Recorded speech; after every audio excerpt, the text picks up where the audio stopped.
Hola hermanos, Dios les bendiga. Pues estamos nuevamente en nuestros estudios de la Confesión Bautista de Londres de 1689 y ya llegamos a el capítulo sobre la creación. Y vamos a leer el primer párrafo de nuestro capítulo de la creación. Dice así: En el principio agradó a Dios Padre, Hijo y Espíritu Santo para la manifestación de la gloria de su poder, sabiduría y bondad eternos, crear o hacer el mundo y todas las cosas que en él hay, ya sean visibles e invisibles, en el lapso de 6 días y todas muy buenas. ¿Qué les parece si comenzamos con una oración? Dios, te damos gracias por la confesión, porque nos muestra la historicidad, Señor, de la iglesia fiel, de hombres y mujeres, Señor, que estuvieron fervientemente, con celo santo, Señor, buscando la verdad, conociéndote y enseñando y discipulando a otros, Padre, para que tu verdad brille en la iglesia con poder. Te rogamos que, Señor, nos dé sabiduría para discernir lo divino de lo humano, y aunque es una confesión hecha por hombres que se equivocan, eh, Señor, estos hombres buscaron apoyarse lo más fielmente en tu palabra, y sabemos que tu palabra es una verdad eterna, y por lo tanto queremos abrazar esa verdad en nuestro corazón y queremos ser fieles a tu palabra, Señor. Háblanos y afirma nuestros corazones. Ayúdanos a entender la importancia de la doctrina de la creación. Te lo pedimos en el nombre de Cristo Jesús. Amén. Muy bien, entonces aquí hay algunos elementos que debemos notar en nuestro párrafo de hoy.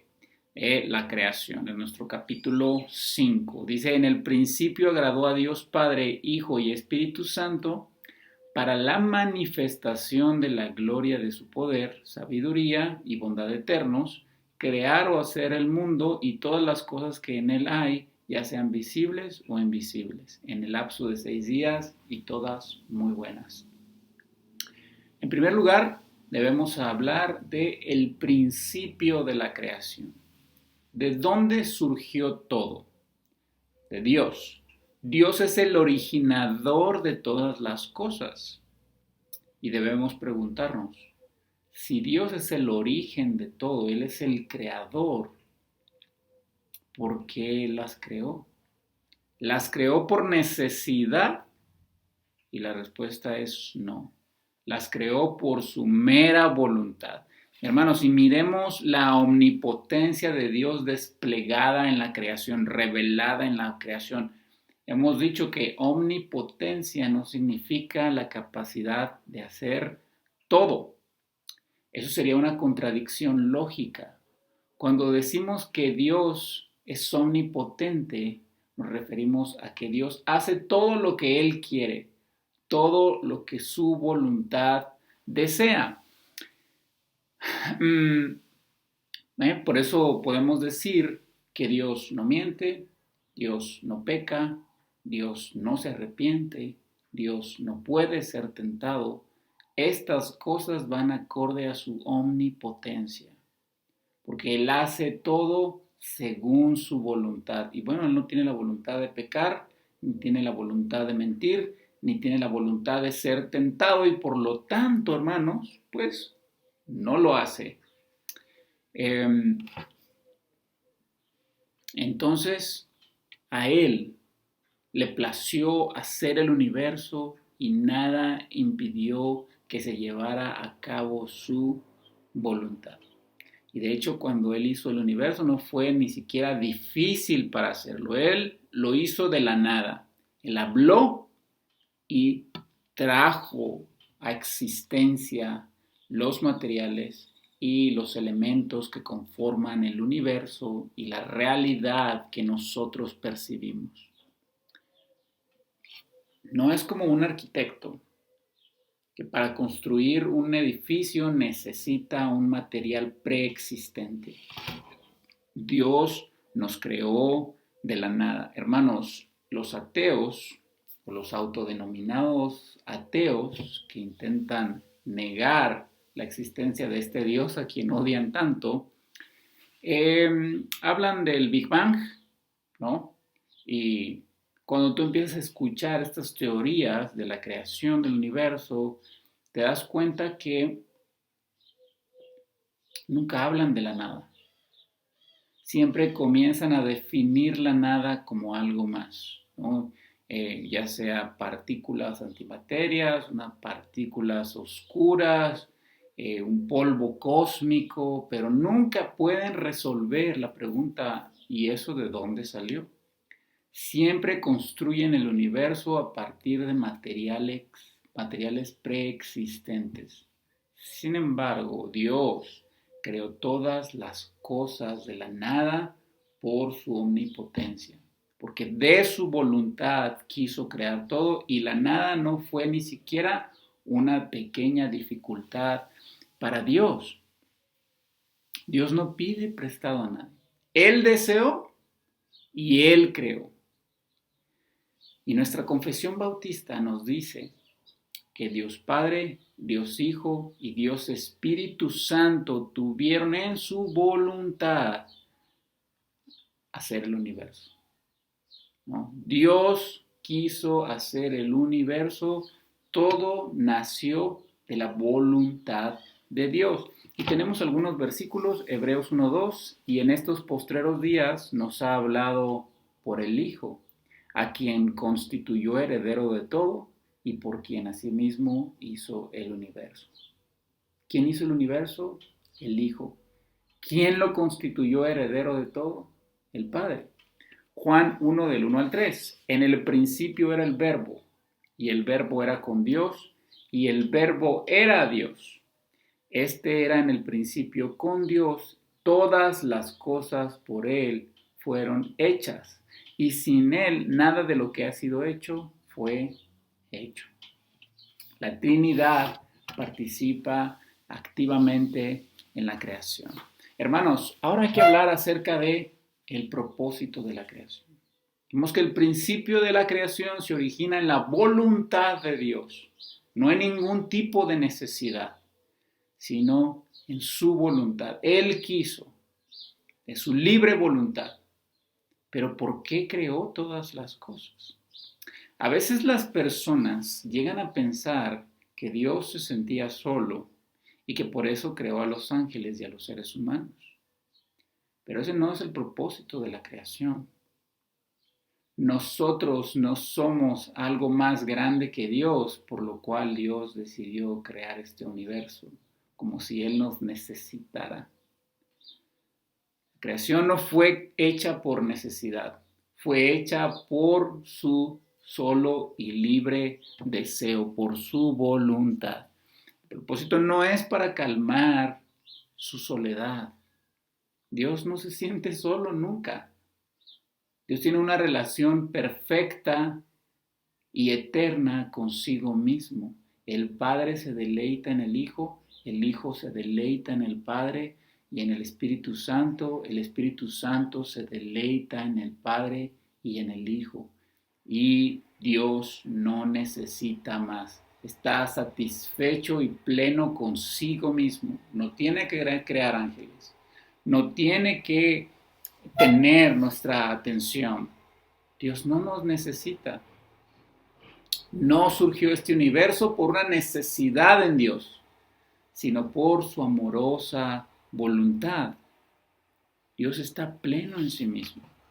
Y de su plenitud todos nosotros recibimos gracia sobre gracia. Y por eso dice la confesión, hermanos, que Dios creó el universo para mostrar la gloria de su poder, sabiduría y bondad eternos. Y siempre que está la palabra gloria, me gusta enfatizarla y explicarla, y significa peso. Peso significa gloria en el hebreo, kabod. Dios quiso crear el universo para mostrar el peso de su poder, de su sabiduría y de su bondad. Su sabiduría no está inflada con aire, es una sabiduría hueca, no, es una sabiduría sustancial, pesada, que tiene con qué. Su poder es pesado también, es un poder valioso, sustancioso, no es hueco, no está nada más inflado y en apariencia, no, es un poder glorioso que tiene sustancia y específicamente que tiene peso, que tiene valor, así como cuando alguien pesa un lingote de oro y un lingote de cobre, y el oro tiene más densidad, tiene más peso, tiene más gloria. Entonces Dios creó el universo para enseñar el peso de su poder, de su sabiduría y de su bondad, que es un peso infinito y eterno e incomprensible para nosotros. El propósito de Dios en hacer la creación, hermanos, entonces, es un propósito revelador. Dios creó el mundo para revelarse a sí mismo, para revelar su glorioso ser. Y por lo tanto, hermanos, el conocimiento que nosotros tenemos de Dios no se desprende de nuestra capacidad de conocer a Dios. Se desprende del propósito de Dios por el cual creó este universo. ¿Y cuál es? Ser conocido, revelarse a sí mismo, a sus criaturas. Y por lo tanto, el agnosticismo, aquellas personas que creen que Dios no se puede conocer porque es infinitamente superior a nosotros, es un error. Porque nuestro conocimiento de Dios no está cimentado en nuestra capacidad en relación a Dios. Nuestro conocimiento de Dios está capacitado en el poder de Dios y en su propósito de haber creado todas las cosas. Conocemos a Dios por sus méritos, no por los nuestros. Y una clara enseñanza de eso la tenemos en Romanos 1:19. Porque lo que de Dios se conoce les es manifiesto, pues Dios se los manifestó. Porque las cosas invisibles de Él, su eterno poder y deidad, se hacen claramente visibles desde la creación del mundo, siendo entendidas por medio de las cosas hechas, de modo que no tienen excusas. ¿Por qué no tienen excusas? Porque les es manifiesto que hay un Dios. Porque este es el propósito de la creación. Revelar la gloria de Dios. Y por lo tanto, nuestro conocimiento de Dios no descansa en nuestros propios esfuerzos, sino en el propósito creativo del Señor. Hemos visto el principio de la creación, se origina en la voluntad de Dios y no en una necesidad. La Trinidad deseó crear. ¿Cuál es el propósito de la creación? Revelar la gloriosa sabiduría, poder y bondad de Dios. ¿Y ahora cuál es la metodología de la creación? Cómo Dios, en esa sabiduría eterna y gloriosa, decidió crear este universo. Hermanos, Dios creó todas las cosas en un lapso de 6 días. La gente que no cree en Dios, hermanos, estos ateos, ¿no? Buscan constantemente contraponer la ciencia y la religión. ¿No? Constantemente los ateos están adjudicando la ciencia de su lado, ¿no? Y están tratando de vender esta idea de que Dios y la ciencia son completamente incompatibles. Y bueno, realmente eso es un error. Hay una frase muy popular que dice, mucha ciencia o mucha filosofía te acercan a Dios, pero poca ciencia o poca filosofía te alejan de Dios. Y bueno, que es una frase popular entre círculos cristianos pues es una verdad que está en las Escrituras. Dice el necio en su corazón, el ignorante, no hay un Dios.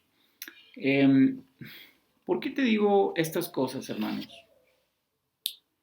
Porque lamentablemente hay cristianos que han adaptado teorías, son solo teorías científicas, eh, que son fruto del esfuerzo de estas personas que odian a Dios y quieren negarlo y desacreditarlo en contra de la lógica y el raciocinio que les fue dado por Dios.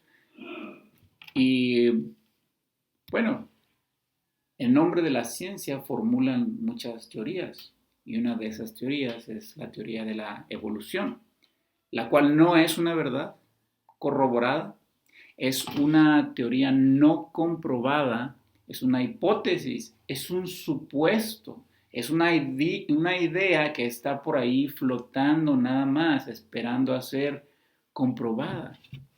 Y no hay elementos del método científico que puedan o comprobarla o refutarla y por lo tanto permanece en el estado de teoría.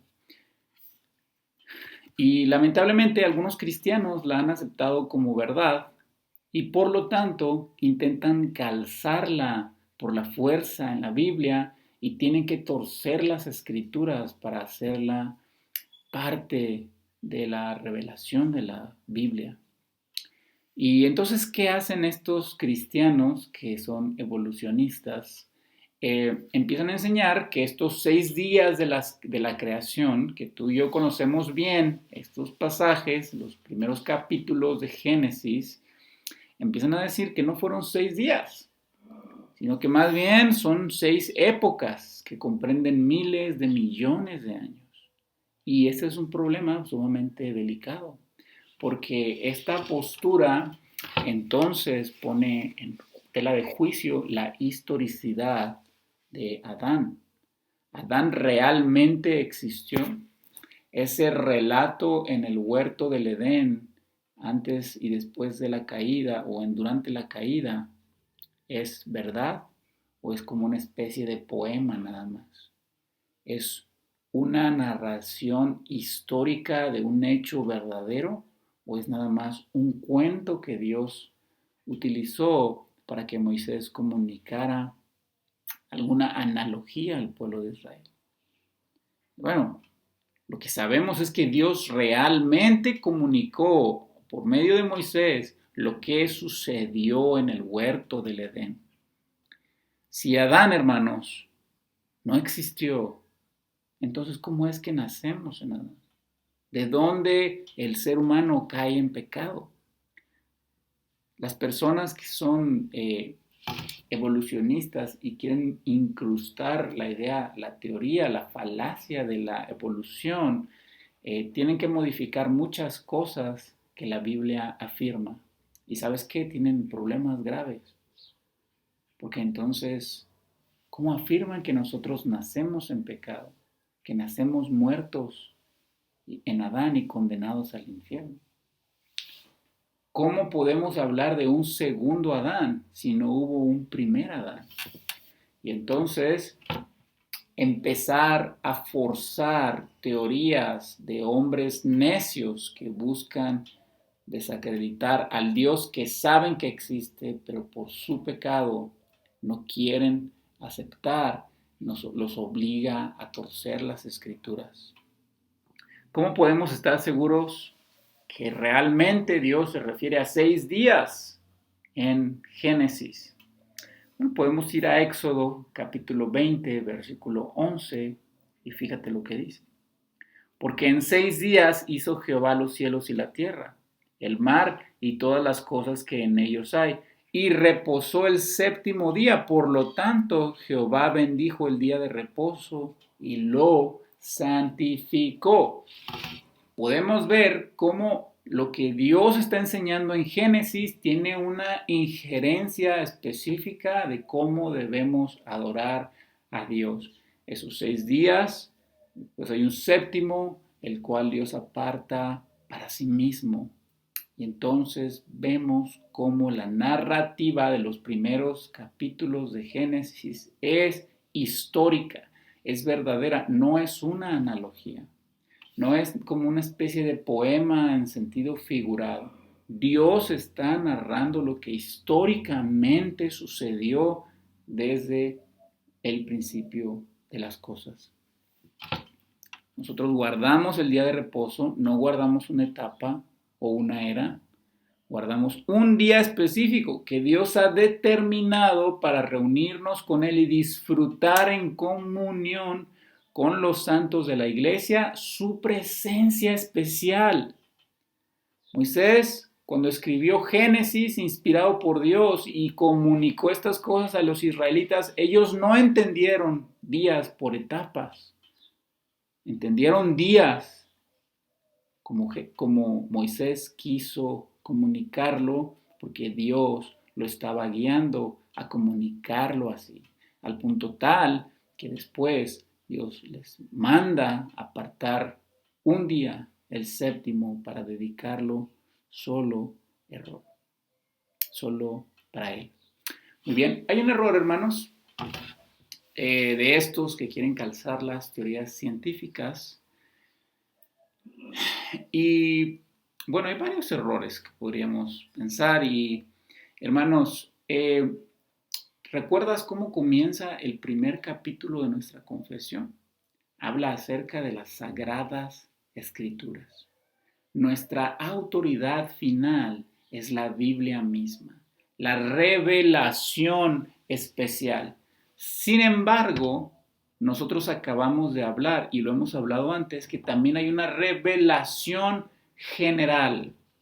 Sí, la escritura nos habla de Dios, pero también la creación nos habla de Dios. Sin embargo, la revelación específica, la revelación especial, las escrituras hablan de una manera más profunda, más íntima y personal de esta deidad única y verdadera que nosotros adoramos, la Trinidad. Ninguna persona, hermanos, ha entendido el Evangelio por medio de mirar las nubes o un atardecer. Requieren la revelación especial de las Escrituras para entender que son pecadores, que van al infierno, pero que Dios envió a su Hijo para rescatarnos y comprarnos y lavarnos con su sangre. La revelación especial es superior a la revelación general, a la revelación en la creación. ¿Y por qué te estoy diciendo esto? Porque el método científico, algunas veces llamado como materialismo histórico o aristotelianismo o aristotélico, no sé, bueno, se basa en la experiencia. ¿Sí? Es un método empírico. Si te fijas, ellos experimentan. ¿Y cómo es el método? Es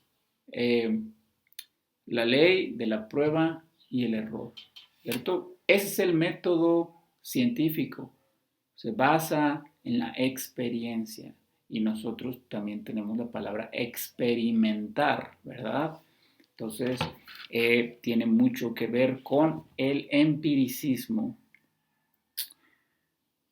Por lo tanto, aquellas personas que creen en la evolución fundan sus teorías en cosas que en el método científico, en cosas que han concluido a través del método científico, y entonces por eso las consideran como verdad, porque han experimentado y han tenido ciertos resultados. ¿Y esto qué tiene de malo? Bueno, cuando hablamos del método científico, del método empírico, por ejemplo, cuando prueban medicinas, podemos pensar en la vacuna, siempre se hacen pruebas. Inyectan una sustancia y entonces tienen que esperar cierta cantidad de tiempo para analizar las reacciones.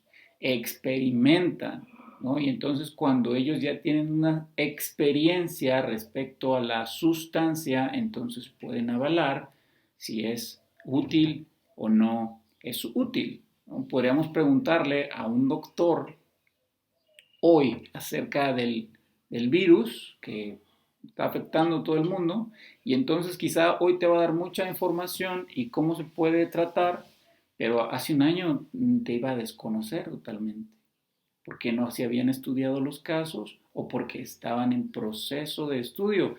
Todavía esa experiencia, ese empirismo estaba en proceso. ¿Por qué te estoy diciendo estas cosas? Porque nosotros o el método científico se basa en las leyes universales de esta creación. Sin embargo, hay leyes trascendentales.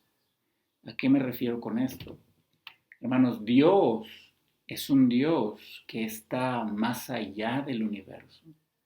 Cuando los científicos estudian algo, ellos están encapsulados, sujetos a las leyes de la física, como el espacio, como el tiempo, las fuerzas, la materia, etcétera, etcétera. Pero Dios no está sujeto a ellas. Dios es infinito. No hay espacio que lo contenga. Dios es eterno. No está sujeto al tiempo. Las leyes de la física no pueden contener y estudiar a Dios porque Dios las trasciende. Y mira, te voy a poner un ejemplo de esto. ¿Qué pasa si tú tomas una regla y quieres medir el viento? Es ilógico. ¿Qué pasa si tú tomas un termómetro y quieres saber la cantidad de agua que hay en el mar? Es ilógico. No puedes medir esos elementos con esas herramientas. Es lo mismo con Dios. No podemos estudiar a Dios, medir a Dios, entender a Dios con los métodos científicos porque Dios está más allá de las leyes universales de esta creación. Dios es trascendente. Y específicamente hablando de la creación, pregúntate, ¿cuántos años tenía Adán cuando Dios lo creó? ¿O cuántos años tenía Eva? Dios no creó a un niño de un día de nacido, creó a un hombre. Según las leyes del método, más bien, según el método científico, ellos nunca concluirían que Adán tenía un día de vida. Hubieran dicho es un hombre de 30 años, de 28, de 25. Lo mismo hubieran hecho con Eva. Porque lo que Dios hace y lo que Dios es trasciende las metodologías de la ciencia. La ciencia no puede alcanzar a Dios porque Dios trasciende la realidad de este universo. Hermanos, no seamos intimidados por estas personas necias que persisten en negar a Dios que les ha dado el raciocinio. Como una persona que busca con su lámpara en la oscuridad tratando de mostrar que la luz no existe, pero tiene la luz en su mano. No hay mayor necedad que el negar a Dios. La creación da testimonio de Él. Nuestra raciocinio da testimonio de Él. Las leyes dan testimonio de Él. Pero sigamos adelante, porque ahora tenemos el carácter de la creación. Hablamos del principio de la creación, hablamos del propósito de la creación, hablamos de la metodología de la creación, de un Dios trascendente que no puede ser medido con el método científico o comprobado o estudiado. Y ahora tenemos el carácter de la creación. Dios lo creó todo bueno y lo vemos constantemente en la narrativa de Génesis. Dios crea tal cosa y ve que era bueno y así sucesivamente con cada cosa que Él crea. Creó a Adán inocente, creó a un Adán bueno. La condición en la que Dios creó a Adán no era una condición de un ser glorificado, porque Adán lo creó con la capacidad de no pecar, pero lo creó con la capacidad de pecar también. Lo creó con la capacidad de obedecer y lo creó con la capacidad de desobedecer. Dios lo creó bueno, pero no lo creó glorificado. Dios creó a Adán con la voluntad para decidir entre el bien y el mal. Y no vamos a ahondar mucho en ese tema ahora, porque lo vamos a ver en los siguientes capítulos de la confesión. Pero todo lo que Dios creó, hermanos, fue bueno. Y no es hasta que el mundo, por medio de Adán, porque él era la cabeza federal de este universo, por medio de Adán, el mundo cayó en pecado. Y porque el mundo cae en pecado, es porque hay sufrimiento. Pero todo lo creó Dios bueno. El pecado trae sufrimiento, defectos en esta vida. Y quiero terminar con esto. Porque cuando estamos lidiando con ese pecado, los sufrimientos que trae el pecado, nos desesperamos y nos frustramos. Pero recuerda, Dios creó el universo en 6 días. En Génesis vemos que Él promete redención después de que Adán y Eva caen. Creó el mundo en 6 días, pero tardó miles de años en enviar a su Hijo. Así que la creación fue rápida, la redención ha decidido hacerla lenta. Pero tenemos a un Dios paciente y poderoso y debemos descansar en Él, así como vamos caminando en esta creación que Él creó buena, pero que por la desobediencia de Adán y por nuestro pecado, ahora pues no es tan buena, pero espera la redención de nuestro Creador y de nuestro Salvador, Jesucristo.